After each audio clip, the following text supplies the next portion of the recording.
നമസ്കാരം. ഭാരതത്തിൻ്റെ സാംസ്കാരിക ചരിത്രത്തിലും തമിഴ് സാഹിത്യത്തിലും അതിപുരാതന കാലം മുതൽ ചർച്ച ചെയ്യപ്പെടുന്ന വിസ്മയിപ്പിക്കുന്ന ഒരു വിഷയമാണ് കുമരികണ്ഠം. സമുദ്രത്തിനടിയിൽ മറഞ്ഞുപോയ ഒരു മഹാസംസ്കാരത്തിൻ്റെ കഥയാണിത്.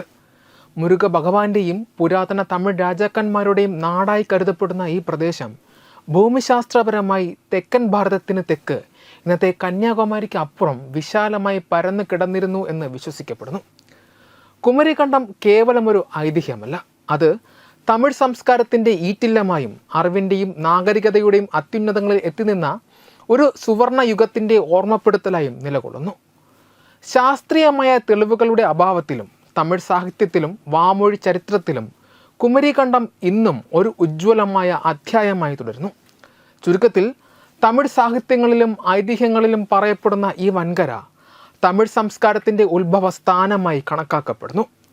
പ്രകൃതിക്ഷോഭത്താൽ കടലെടുത്തു പോയ ഈ വൻകരയെക്കുറിച്ചുള്ള പരാമർശങ്ങൾ ഭാരതത്തിന് നഷ്ടപ്പെട്ട മഹത്തായ ഒരു വിജ്ഞാന കോശത്തെയും സംസ്കാരത്തെയുമാണ് ഓർമ്മിപ്പിക്കുന്നത്. ചരിത്രവും ഐതിഹ്യവും ശാസ്ത്രവും ഇഴചേർന്നു കിടക്കുന്ന കുമരികണ്ഠം ഭാരതീയരുടെ പൗരാണികതയെക്കുറിച്ചുള്ള അഭിമാനം വർദ്ധിപ്പിക്കുന്ന ഒന്നാണ്. പുരാതന തമിഴ് കൃതികളായ സിലപ്പതികാരം, മണിമേഖലൈ, പുറനാനൂറ് എന്നിവയിൽ കുമരികണ്ഠത്തെക്കുറിച്ചുള്ള വ്യക്തമായ വിവരണങ്ങളുണ്ട്. പാണ്ഡ്യരാജാക്കന്മാരുടെ ഭരണത്തിന് കീഴിലായിരുന്ന ഈ ഭൂഖണ്ഡം തമിഴ് ഭാഷയുടെയും സാഹിത്യത്തിൻ്റെയും തൊട്ടിലായിരുന്നു. മുരുക ഭഗവാനാണ് തമിഴ് ജനതയ്ക്ക് ഭാഷയും സംസ്കാരവും പകർന്നു നൽകിയതെന്ന് പുരാണങ്ങൾ പറയുന്നു.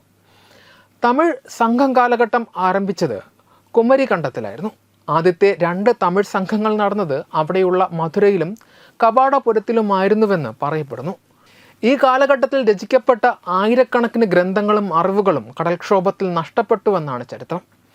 കുമരികണ്ഠത്തിൻ്റെ വ്യാപ്തിയെക്കുറിച്ച് അത്ഭുതകരമായ വിവരണങ്ങളാണ് നിലവിലുള്ളത്. ഇന്നത്തെ കന്യാകുമാരി മുതൽ ഓസ്ട്രേലിയയുടെ പടിഞ്ഞാറൻ ഭാഗം വരെയും ആഫ്രിക്കൻ കിഴക്കൻ തീരം വരെയും ഈ ഭൂഖണ്ഡം വ്യാപിച്ചിരുന്നുവെന്ന് ചിലർ വാദിക്കുന്നു.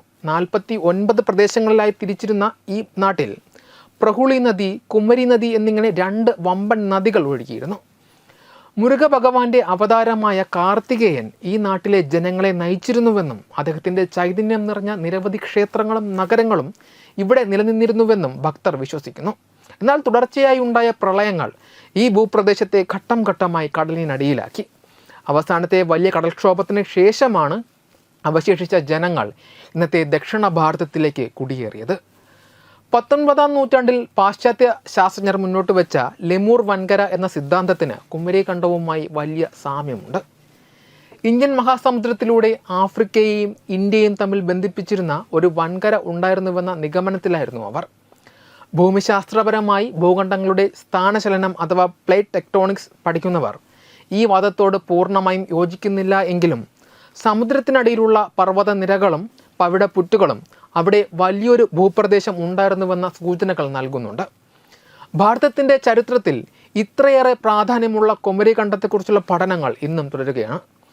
മുരുക ഭഗവാന്റെ ഐതിഹ്യങ്ങളിലൂടെയും തമിഴ് മന്നന്മാരുടെ വീരഗാഥകളിലൂടെയും കുമരികണ്ഠം ഭാരതീയരുടെ മനസ്സിൽ എന്നും ഒരു തീരാ നൊമ്പരമായും മഹത്തായ പൈതൃകമായും അവശേഷിക്കുന്നു.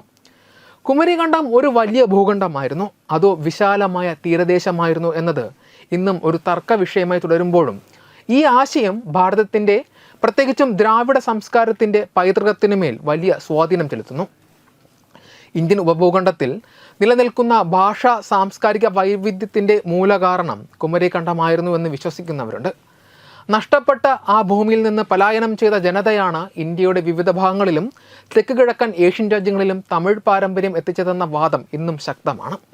കുമരികണ്ഠം എന്ന ഐതിഹ്യം ഭൂമിയുടെ ചരിത്രത്തെക്കുറിച്ചും മനുഷ്യ നാഗരികതയുടെ ഉത്ഭവത്തെക്കുറിച്ചുമുള്ള കൂടുതൽ ചോദ്യങ്ങൾ ഉന്നയിക്കാൻ ശാസ്ത്രജ്ഞരെയും ചരിത്രകാരന്മാരെയും എന്നും പ്രേരിപ്പിക്കുന്നു. അത് കേവലമൊരു മിഥ്യയല്ല, മറിച്ച് നഷ്ടപ്പെട്ടു പോയ ഒരു പൈതൃകത്തെയും വീണ്ടെടുക്കേണ്ട ഒരു സുവർണ ഭൂതകാലത്തെയും കുറിച്ചുള്ള ഭാരതത്തിൻ്റെ വിശേഷ്യ തമിഴ് ജനതയുടെ ആഴമേറിയ ഓർമ്മപ്പെടുത്തലാണ്. ഇന്ത്യൻ മഹാസമുദ്രം ഇന്നും അതിൻ്റെ രഹസ്യങ്ങൾ പൂർണ്ണമായി വെളിപ്പെടുത്തിയിട്ടില്ലാത്തതിനാൽ കുമരികണ്ഠം എന്ന നിഗൂഢത ഇനിയും ദീർഘകാലം നമ്മെ ആകർഷിച്ചു കൊണ്ടേ തന്നെയിരിക്കും. വെബ് ഡെസ്ക് തത്വമൈ ന്യൂസ്.